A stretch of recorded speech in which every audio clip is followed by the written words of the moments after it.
Welcome to this video on environmental policy and law, presented by Dr. Shehla Sattar. This video will focus on the fundamentals of environmental policy. Environment encompasses physical ecosystems, social dimensions like quality of life and health, and economic dimensions such as resource management and biodiversity.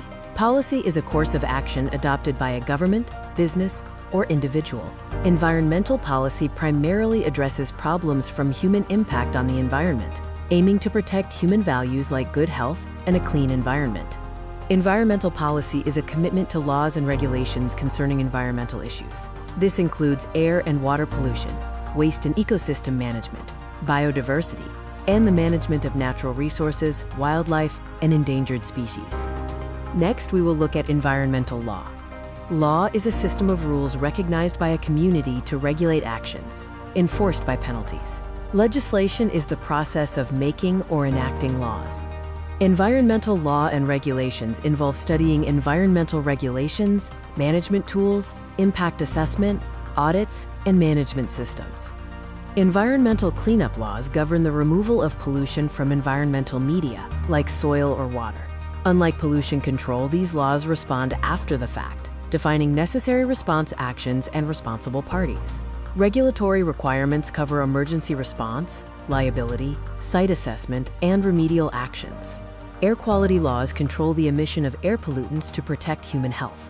Water quality laws govern the emission of pollutants into water resources. Waste management laws regulate the transport, treatment, storage, and disposal of all types of waste, including hazardous and nuclear waste. Sustainable development is defined as meeting the needs of the present without compromising future generations' ability to meet their own needs. It encompasses actions such as sustainable performance, design, pollution reduction, and awareness.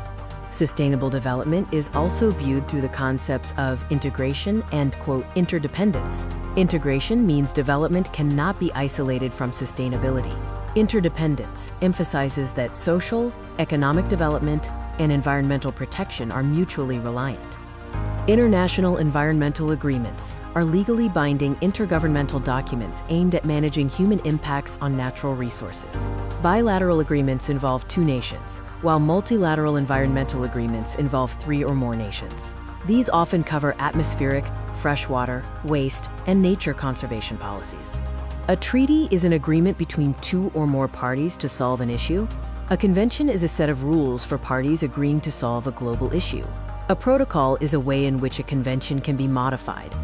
The Kyoto Protocol is an international agreement adopted in Kyoto, Japan in 1997. It became international law in 2005, aiming to reduce carbon dioxide and greenhouse gas emissions, especially for industrialized nations. The Stockholm Convention on Persistent Organic Pollutants is an international treaty signed in 2001 and effective in 2004. It aims to eliminate or restrict the production and use of persistent organic pollutants, or POPs. The Convention on Biological Diversity is an international legal instrument focusing on the conservation of biological diversity, sustainable use of its components, and equitable sharing of benefits from genetic resources. It has been ratified by 196 nations. The United Nations Framework Convention on Climate Change, or UNFCCC, is an international environmental treaty addressing climate change. It was negotiated and signed at the 1992 Earth Summit in Rio de Janeiro and entered into force in 1994. The Ramsar Convention on Wetlands is an intergovernmental treaty for the conservation and wise use of wetlands. It was adopted in Ramsar, Iran in 1971 and came into force in 1975, with almost 90% of UN member states now contracting parties. The Vienna Convention for the Protection of the Ozone Layer is a multilateral environmental agreement signed in 1985. It provides a framework for international reductions in the production of chlorofluorocarbons, or CFCs, to address ozone layer depletion. Major national environmental laws include the Water Prevention and Control of Pollution Act, the Air Prevention and Control of Pollution Act, the Environment Protection Act, and the Forest Conservation Act, among others. The National Forest Policy 2015 aims to expand, protect, and sustainably use national forests, protected areas, and watersheds. Policy objectives include promoting ecological functions, implementing mass afforestation, and managing forest produce. Other objectives of the National Forest Policy include maximizing forest areas on communal lands, facilitating trade of forest products, interlinking natural habitats to reduce fragmentation, enhancing the role of forests in reducing carbon emissions, and facilitating international agreements. The goal of the National Climate Change Policy of 2012 is to mainstream climate change into vulnerable economic and social sectors. The policy aims to steer Pakistan towards climate-resilient development. This slide is intentionally blank, providing a pause before the next topic. This slide is intentionally blank, providing a pause before the next topic. This slide is intentionally blank, providing a pause before the next topic. Pakistan's environmental policy utilizes a participatory approach for sustainable development. The Pakistan Environmental Protection Act, or PEPA, was enacted in 1997.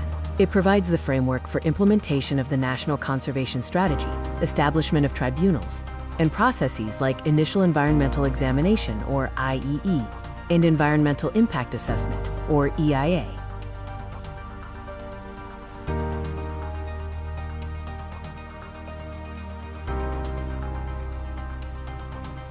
The Pakistan Environmental Protection Council is the apex body, currently headed by the Prime Minister of Pakistan.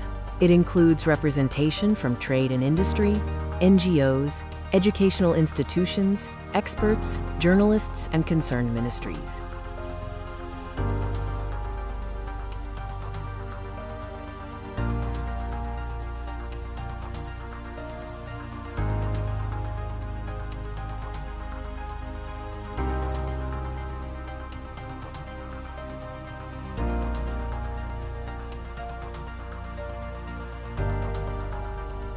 The next section will briefly cover initial environmental examination and environmental impact assessment.